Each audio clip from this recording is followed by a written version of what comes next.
Thank you so much, Pamela, for agreeing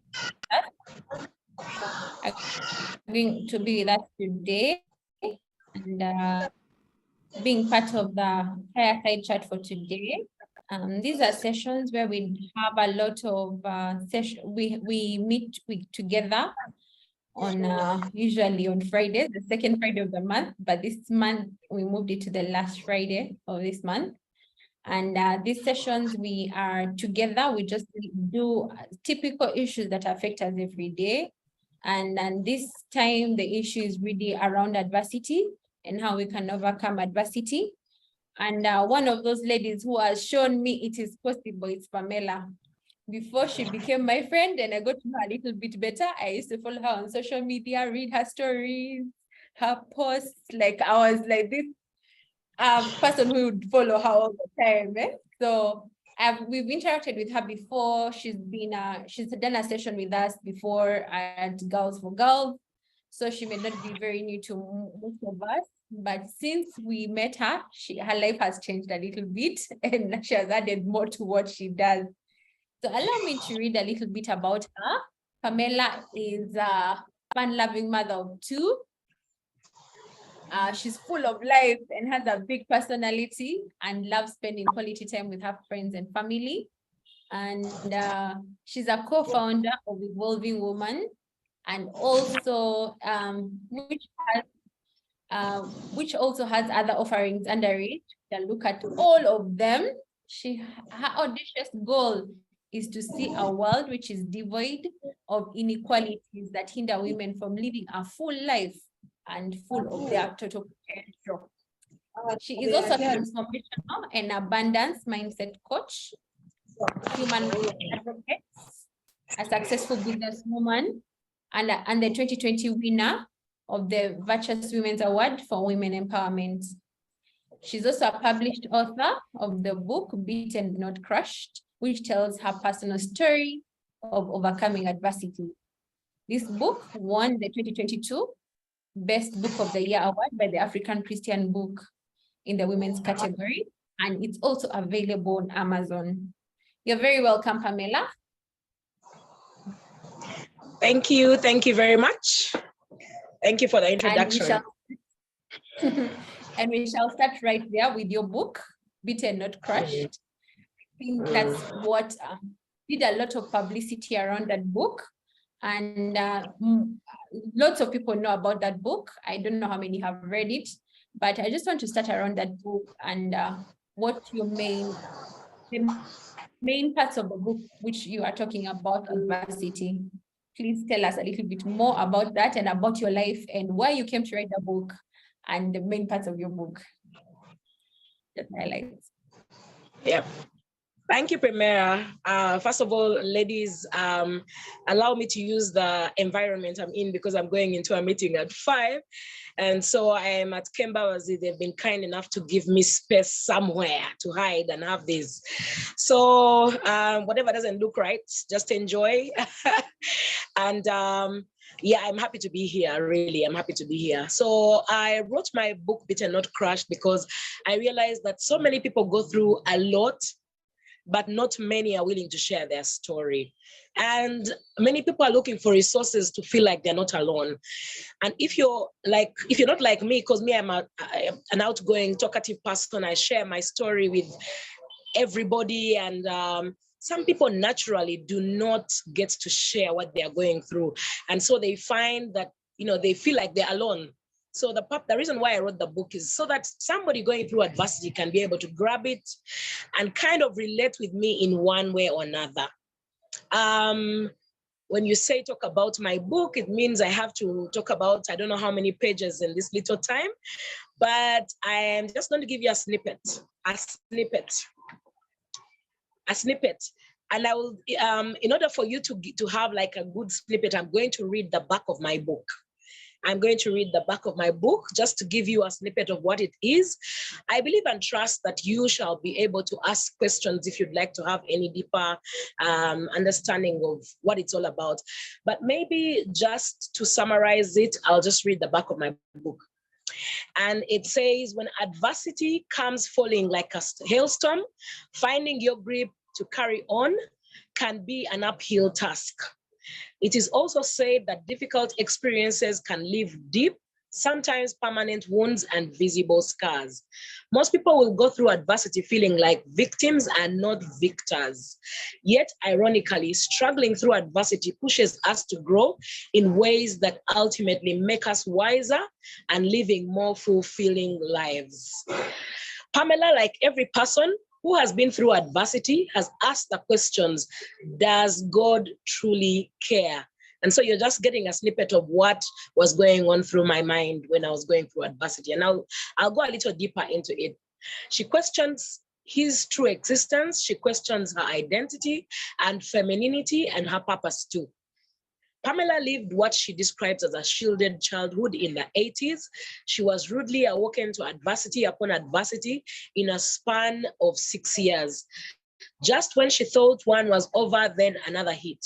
Yet again, she lost her first job, experienced childlessness, failed fertility treatment, lost her brother, lost her 10-year marriage, lost property, and went back to live with her parents at the age of 40.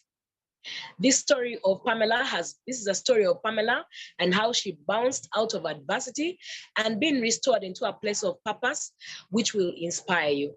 You will experience how God turned her messes into messages and gives her a platform to reach out to others.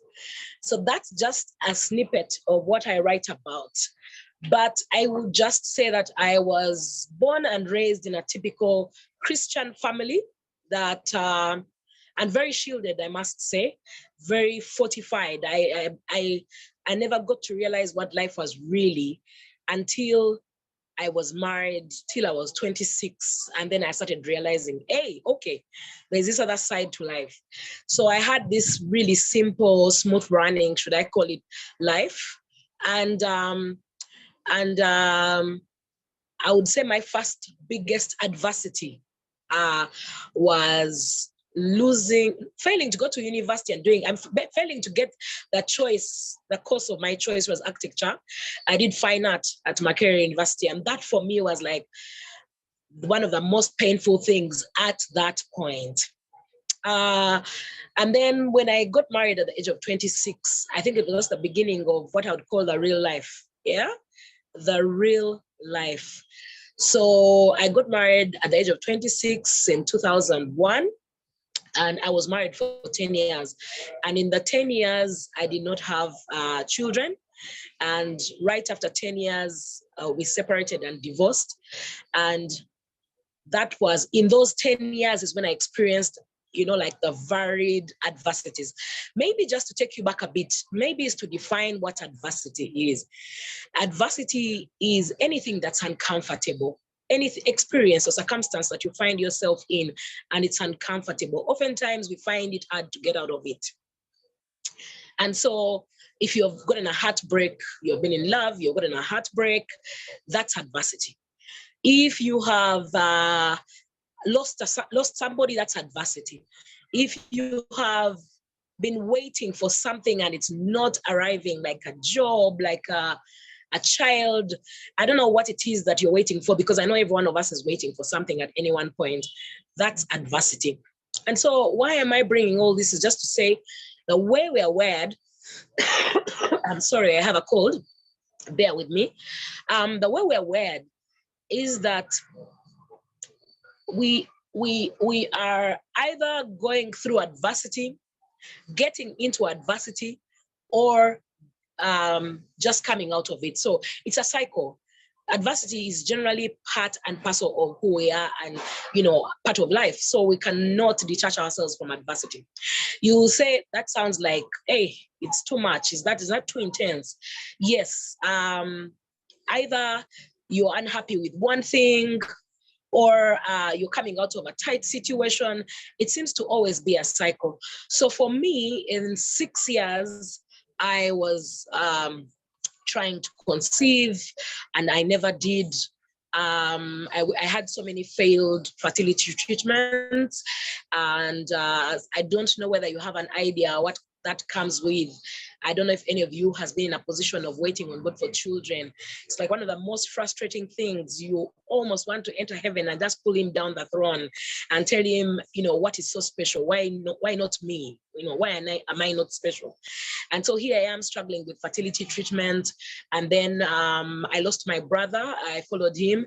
And for some strange reason, that loss just took me off balance totally emotionally. I actually even dropped my fertility treatments at that point. My marriage actually started going downhill at that point. I also lost my job somewhere along the way. And within the next few years, it was just a struggle to keep my marriage together. We separated for 1.5 years when I was 7 years into the marriage. We got back and thought we'd make it work. We only stayed together for 1 year. So in short, the marriage lasted 10 years. We separated and then had a bitter divorce. Along the way, I had been able to do a lot because I was, kind of progressing in my career. While things were not going well elsewhere, my career was doing well. And I had been able to build a home. We had bought lots of land. We built a house in the village. So like we had lots of stuff that we had, managed to make by the time I was 35. And so we went through a divorce when I was 40 and finally got the absolute. It was a very bitter, painful divorce where we were asked to share 50-50 for all the property that we had. So while I was still waiting to settle down, from the painful experience of divorce, the next thing I knew, I was being kicked out of the house that I had called home for like over 5 years. So this is a house which I would tell you that I had built literally. And so my ex-husband managed to get me out of the house. So I was kicked out of the house. By that time, I had adopted 2 children. So you should have seen me parking my car with a suitcase and getting out and going. As in, the LCs could not help me. The LCs could not help me. One of the reasons they couldn't is that when we bought the land, we put it in his names. And guess what? Like any loving, unsuspecting young girl, I thought, yeah, it's my husband. Why am I stressing? Why do I have to have my name to the property? And this is just a reminder for every woman out there. Please don't be naive. Yeah. So then the land was in his names. And so when he kicked me out of the house, was basically saying, she's in my house. We are divorced and she's refusing to get out of the house. So the LCs came and said, but if it's his house and you're divorced, what are you doing here? So I got police. The police couldn't help me. The LCs couldn't help me.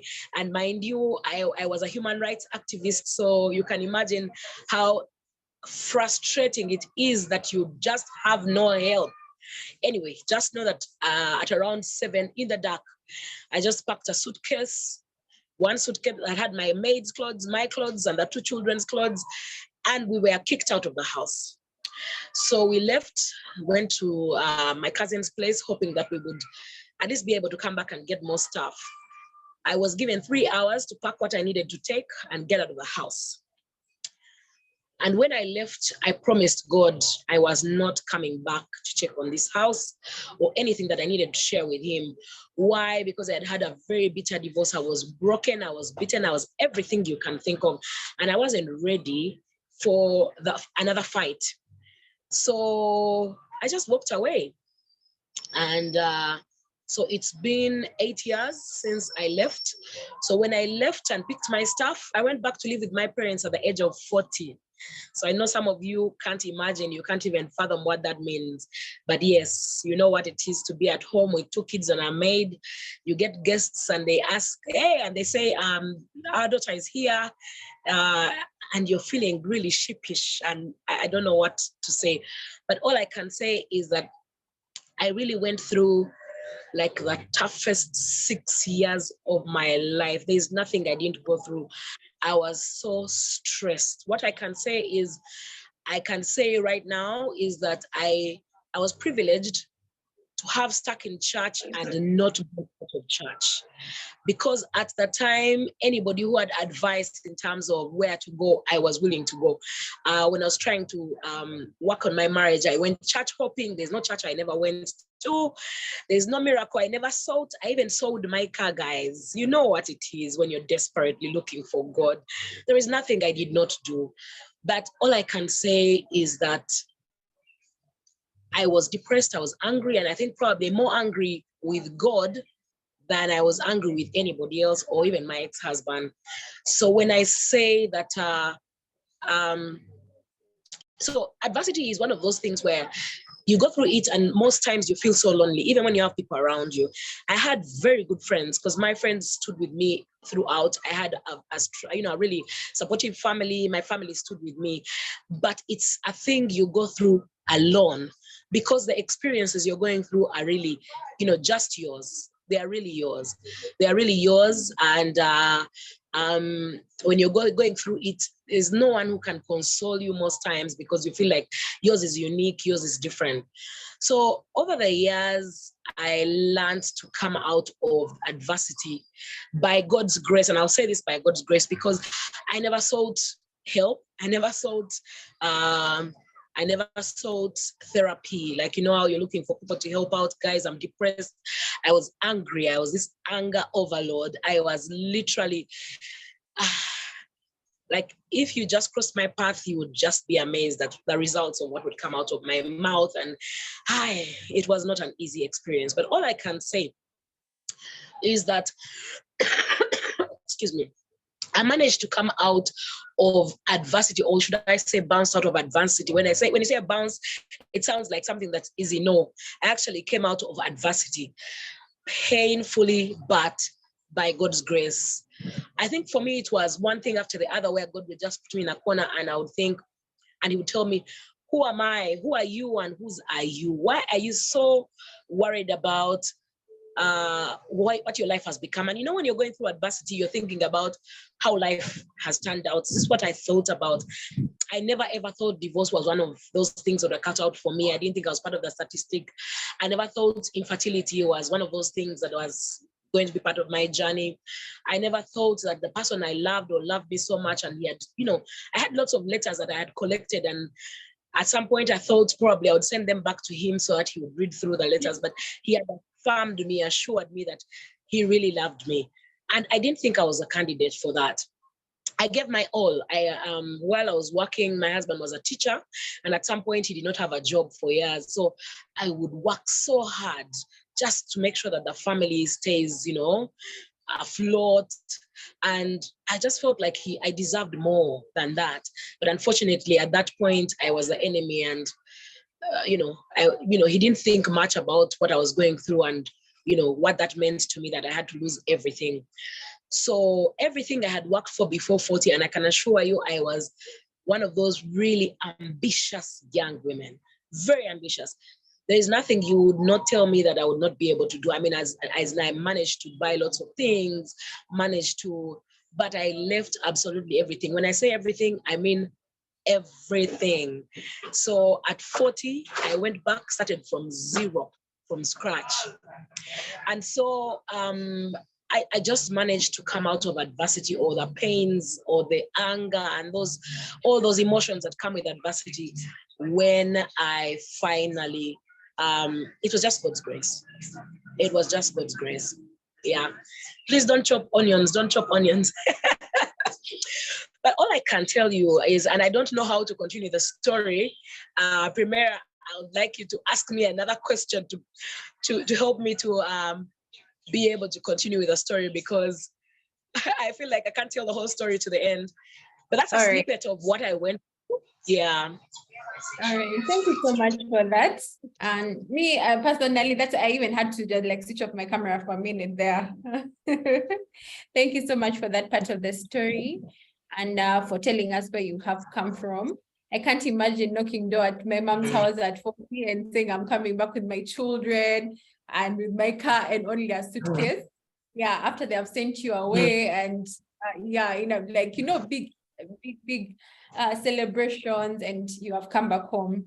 Now, we know your story we know your story doesn't end there. We know your story ends in there was so much fruit that came from that adversity, so much fruit that comes from going back home. One of it is that book that you've told us about. The second one is Evolving Woman. Now, I just want us to dive into Evolving Woman. I know it has two parts. It has Elsa, it has Chiza. Please just tell us how you got to that point after going home and how the other two parts come into it. Yes, thank you. Okay, thank you very much, Premier. So for those of you who are Christians or have really tried to listen into God and ask, where do you want me to go? What's the plot for my life? I kept on, for some strange reason, I kept having strangers walking into my life and telling me, don't worry, the things you've gone through, it's not that God hates you, God loves you, and he's going to use you. He's going to use you to encourage other women. And I'll just give you a highlight of one of the things that happened. I had opened up a fellowship for couples that were waiting on God for children. And so I had worked with so many couples trying to conceive. Some had conceived and moved on. And I kept on cracking a joke and said it was a very unfair queue where you show people that, direction like a signpost, but you never get there. And so I felt that's what God had called me for. And now when I was divorced, so sorry about that. Now, when I was divorced, I realized that I was being also called to basically stand with women to be able to, I'm so sorry. Just give me a moment.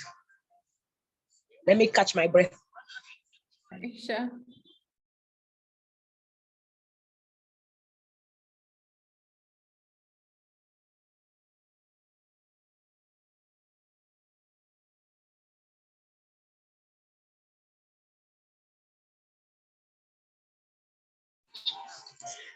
Sorry about that. The dust pandemic has not left me the same. So yeah, I hope that you will be able to pick a thing or two from what I'm saying. Sorry about that. So I started meeting lots of strangers who would tell me, you know what, you've been through a very tough time of your life, but it's not been in vain. God is going to use it to be able to encourage other people. And I didn't like it. But the classic case was a lady who comes to me and she tells me, I hear if I don't talk to you, I'm going to die because I feel like I'm dying and I needed help. And so she needed help and she needed someone to talk to. So she comes to me and says, I've been married 12 years, I don't have children. My husband got me out of my job so that I would stay home and take care of him and also hope that we would have children along the way. And now the husband had gone out, stepped out, and he had twins with another woman. And now he came back home when she was pregnant again, and she told her, you know what, you're a liability. Please move. Great. Thank you. Thank you very much. Sorry, somebody had me coughing. They've been kind enough to bring me water. Thank you. So yes, I was legally married. Wedded. When you talk about divorce, there's no divorce that comes when you're not legally married. I was legally married, introduced, kuhinjirad, married, everything. I had been through the processes. So I'd been married for 10 years when we separated. And in court, as we were agreeing, we agreed on 50-50. But I never got to do the 50-50. And so what I can say is the lady came to me and she was so depressed, she needed help. And then she told me, at least you're married. Me, I don't have children. And now the man is just walking out on me. And I said, wow, mine also walked out. We laughed the whole day. She was encouraged. She left. And when she left, I was like Hezekiah. I turned against the wall and I said, God, hey, are you saying that I'm not only helping the women who can't have children, I'm also helping those whose husbands have left them? Everything seems to be piling up on me. And I remember being very angry with God. But over time, I got to realize that you can actually turn your pain into purpose. And for me, I realized that I found myself more drawn to people who are going through adversity. I would find people who are really downcast and I would want to just walk the journey with them. And then before I knew it, I realized, you know what, God, actually, you're calling me into a space where I should be able to encourage people. But before I got there, Maureen Otiekandai, who is my co-founder, she was actually my late brother's wife at the time. We actually, we decided that we were going to do this event of Women's Day, just to share our stories of getting out of adversity, just to help the women who are still struggling. And guess what? We did this one event, which was called A Night with a King. A Night with a King came before Evolving Woman was established. We came up with this concept just to share our stories. And it was supposed to be a one-time thing. Guess what? Women came for it. We had 80 women turn up for that event. At that event, the women were able, we shared our stories, and the women said, how can you help us? Mind you, we are not counselors. We have no psychology experience, nothing. All we had was the passion to help women. So we go out and look for a tool that we can use to help women. Because before the mandate was on us, we started something, we needed to finish it. We actually scratched the surface and many people were desperate for help. But we couldn't counsel them either. We would only just tell them, go here, do this, or tell them our stories and just let them feel a little better. So what happened was, we go out, we get to a place called Transform Nations in Nairobi. They had a tool called EZA, and so we adopted it. We've done EZA for women. It's basically helping them to discover themselves, a self-discovery journey. 10 weeks, you get to get in there and unpack yourself and then repackage yourself. That's what it's all about. You get to understand every bit of who you are. And one of the topics that we handle is woundedness. So women come in there when for them, they've actually come just to heal. So what we do in there is we basically get to talk and deal with issues that we are struggling with, which are often belief systems that we're struggling with. So when people are going through adversity, most of the things that are bothering them is not even what they're going through. It is what that means in society. For example, if you've lost your job, you might actually not be in a very bad state, but it's the feeling of people around you knowing that you've lost your job that makes adversity even more painful. If you're going through childlessness, the couple might be okay, but it's the people around who are asking, who have the pressure. Society thinks if you're a woman, you can't have children, you're not woman enough. So we're struggling with beliefs, and many of them are beliefs that we have actually. Shame, yes. We are struggling with things like shame, yeah? And in society, you get up and you're walking around, but you think everyone is, saying, there goes the barren woman, oh, she can't have children. And those are some of the things you're working with at the back of your mind. So if you're also going through poverty or struggles in that area, you're thinking, oh, I'm not at the same level with my friends. I left university with them, and now guess where I am? And so one of the things we deal with in EZA is basically helping people to come to terms with where they are and then forge a way forward that is healthy. Because many of us end up getting into unhealthy coping mechanisms because of the tough situations that we have been through. So most times it's basically to say, okay, your husband has left you. Yes, that's the reality.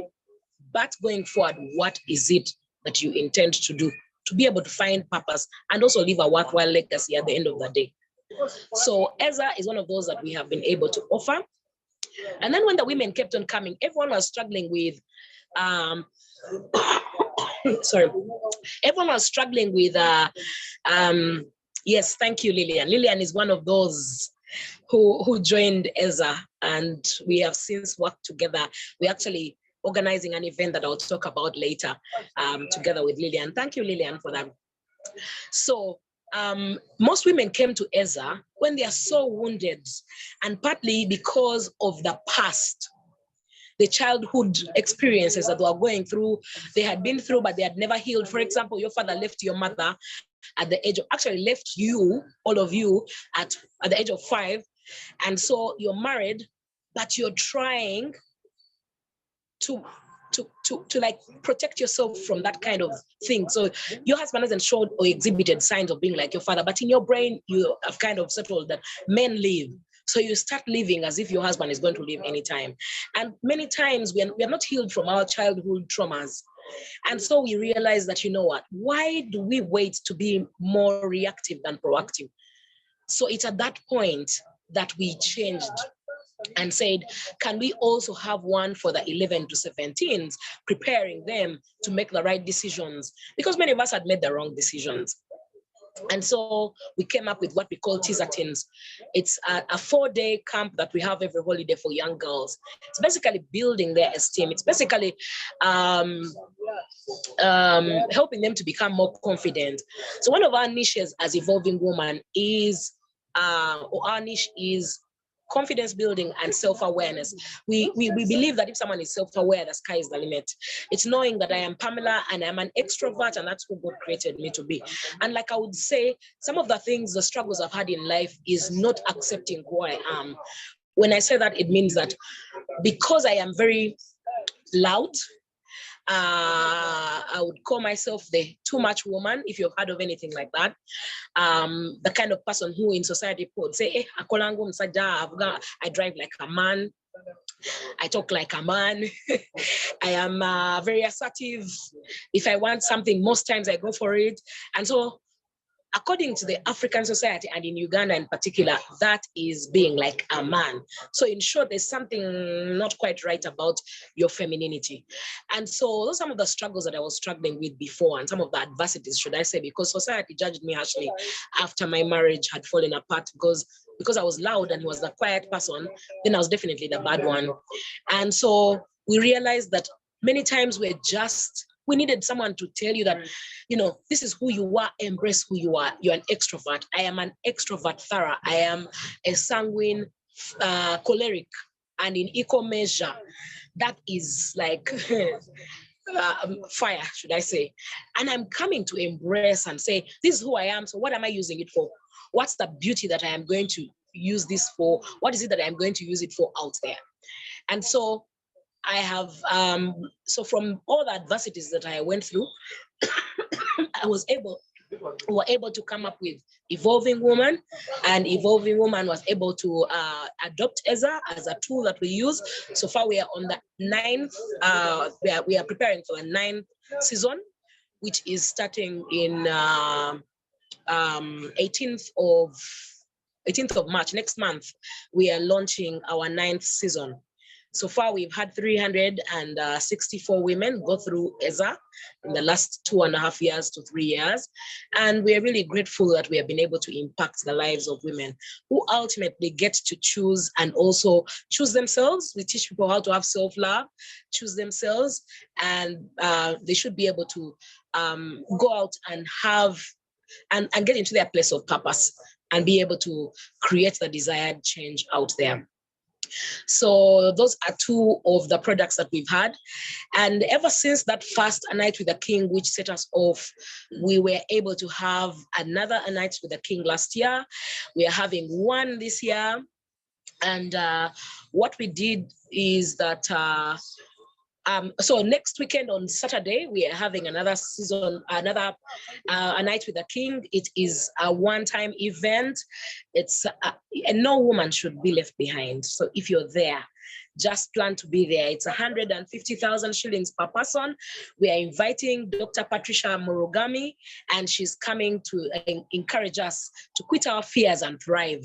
One of the biggest issues I've realized in life is that we have too many fears. We have too many fears. We have too many self-limiting beliefs, things that are holding us back from living life to our full potential.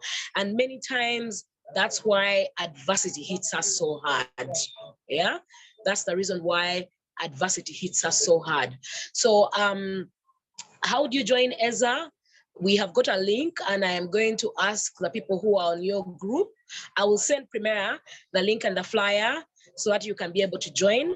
EZA is 650,000 shillings virtual, 10 weeks, or 800,000 for those who would like to meet face-to-face every Saturday for 2 hours. So we do it once a week, but we've got readings for the entire week.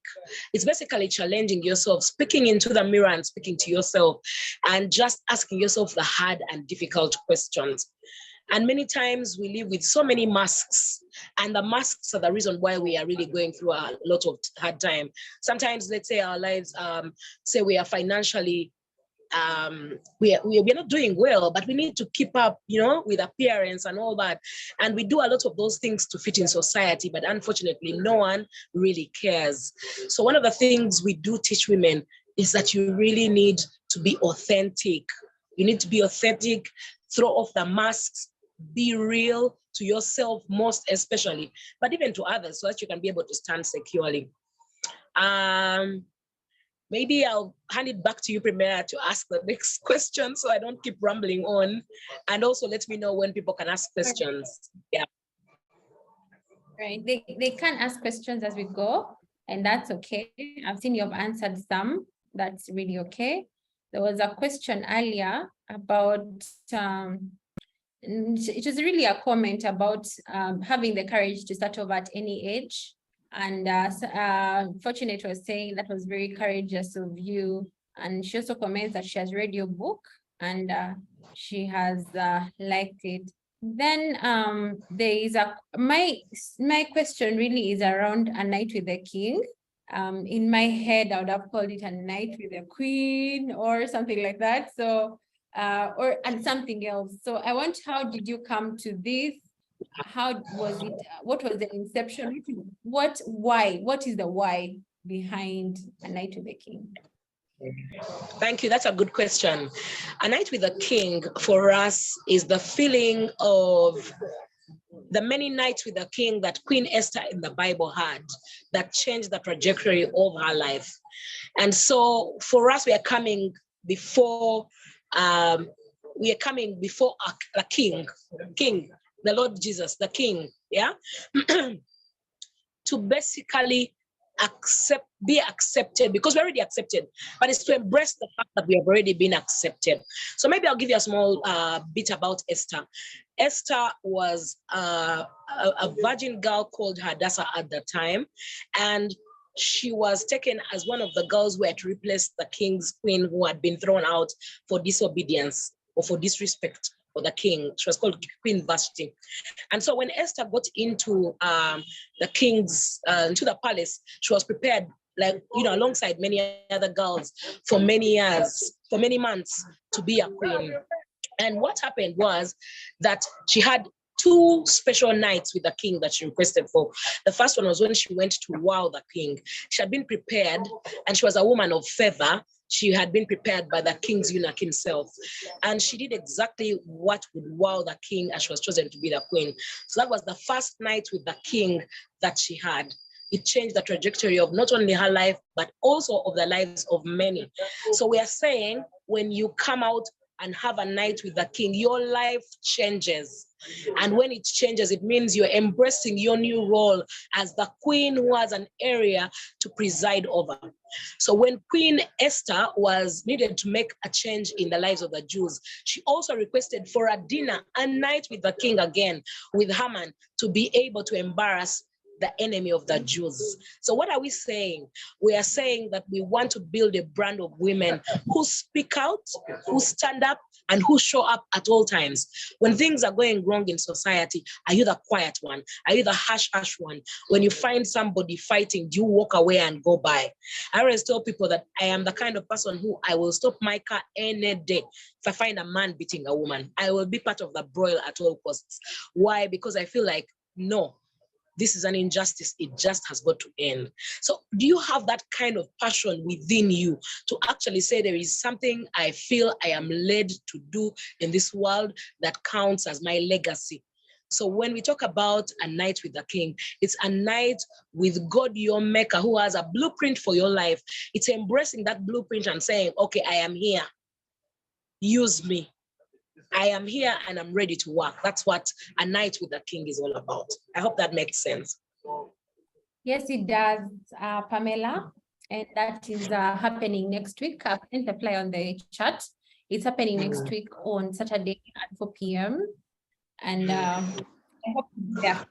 God willing, to support and just enjoy A Night with the King. Thank you very much. And the other thing, the question have been asked is about how do you get parts in terms of the 4-day teens camp and the 10 weeks women discovery program. And I'll just let you recap think the person wasn't yet here. Okay. So for the full day, we usually send out a flyer and a link. So that link, you get to register and someone follows up on you. We allow people to pay in installments because we know it's not easy for people to do that. But you must do EZA as a self-love thing. Like I have preferred myself, I have chosen myself. I want to go and find out, why am I the way I am? Why am I who I am? And how can I be better? So we send out the link, you get to register, then somebody will definitely get in touch with you to get you on board.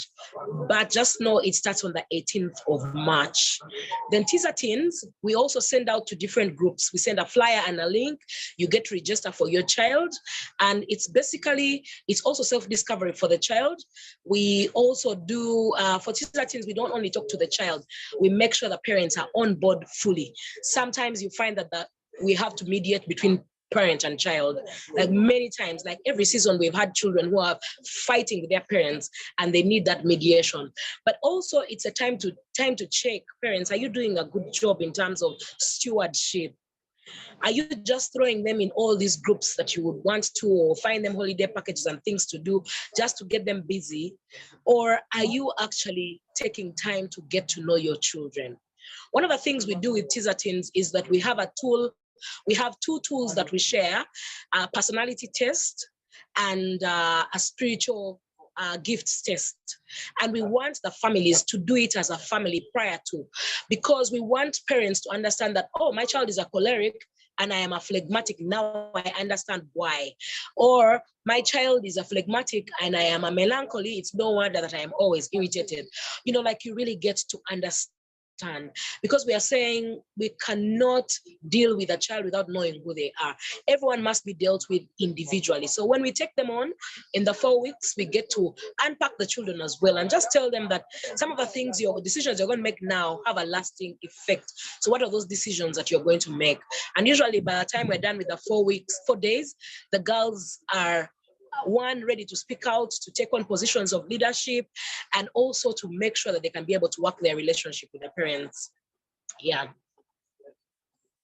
All right. Thank you so much, Pamela.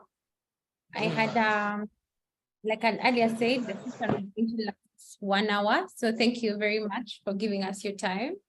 And my biggest takeaway today has been about turning pain into purpose. It has been my biggest takeaway.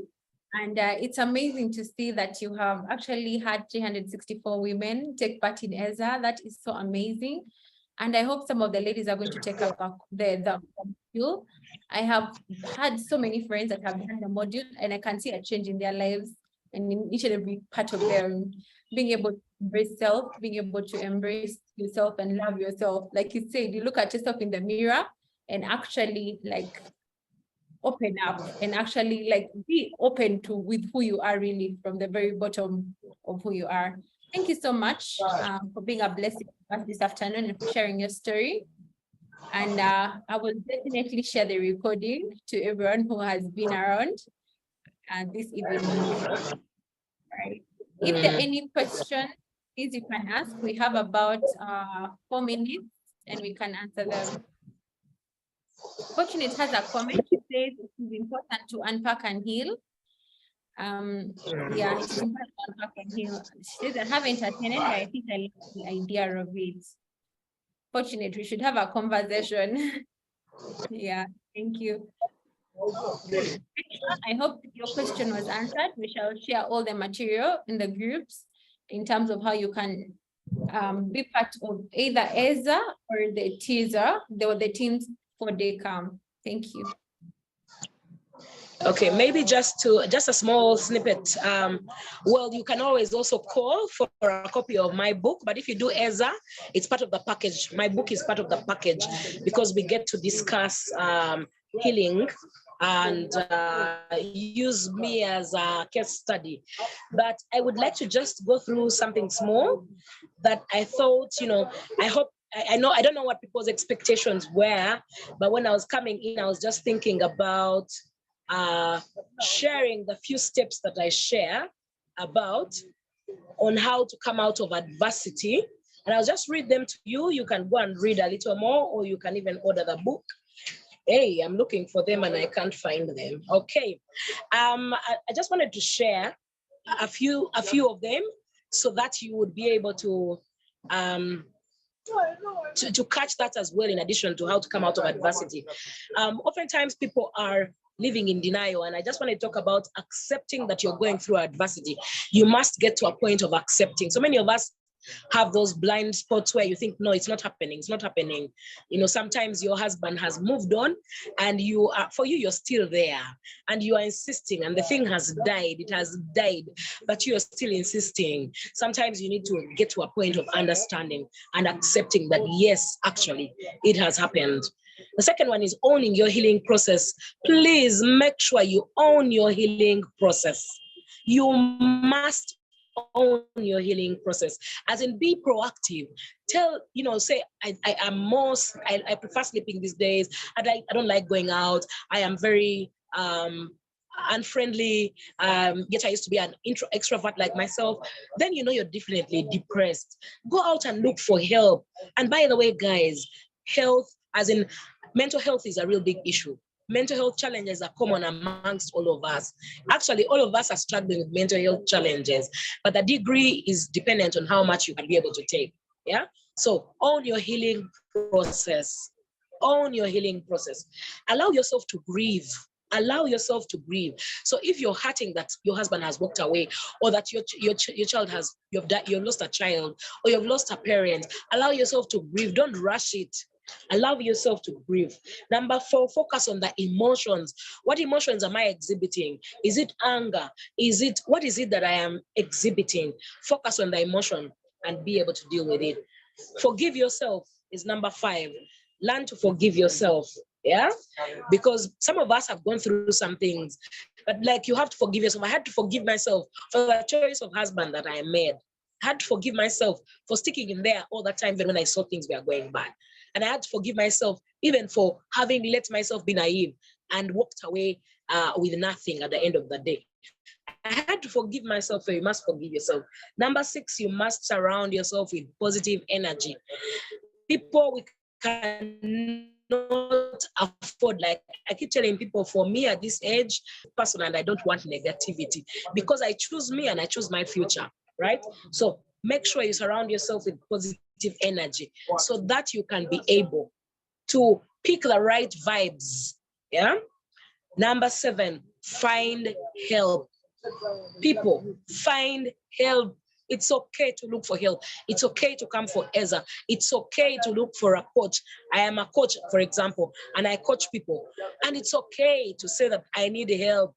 Yeah, because I'm also looking for help all the time. Lastly, make it count. Don't go through adversity and let it just fly by. Make it count. Make it count. For example, all the adversities I went through are the reason why we have Evolving Woman today. Is the reason why we are having all that we are able to have through Evolving Woman today. So yeah, I thought I would share that. That would really be, like the icing on the cake this afternoon. Yeah. Right. Thank you very much, Pamela, for those closing remarks. I have just one more question, one last question. And the question is about supporting a lady who has been through infidelity, and she has stuck through it anyway because of putting the welfare of her children first. How can you advise her to go through the pain and the hatred and start a new life? The one thing I always tell people who are going through that kind of life is, do you still want the marriage? And I ask that question that way. Why? Because we mix up things. We have bloodlines. There's nothing that's black and white here for us. A parent, parented by both parents. That's the reason why I'm sticking there. The second question I ask is, are you actually suffering because of the relationship? For example, is your life in danger? Is your life in danger because you are sticking in there? And somebody might say, yes, actually, I get beaten, but I'm willing to stick it out for my children. The one thing I tell women is that we have one life, we don't have a spare life. And we were brought in this world not just primarily to be parents or to be wives. God had a big plan, a mega one. And there are many other people who have stakes in your life. Your parents, for example. So for you to stick in there, be a miserable, waste a certain bit of your life, means that you're surrendering everything that God brought you out here for. So I think that sometimes we are called to stick it out because there's grace. And sometimes the marriage actually gets better, but there's some point where the marriage just does not work. And you need to know that you're actually creating a bad environment for your own children. What are your children seeing? Are they learning that a woman can be beaten and she sticks around? Is that what you want your kids to learn? Can your kids, meanwhile, while you think you're raising them together, but the animosity between the two of you is not a good environment for the kids either. One thing I always tell people is if it is not affecting your children, if it is not affecting your life, as in it's not detrimental to your life, please stick it out. But if it is really a threat to your life, you need to rethink it. Yeah. Thank you very much. Answers it. Thank you very much. Thank you very much. Thank you. Yeah.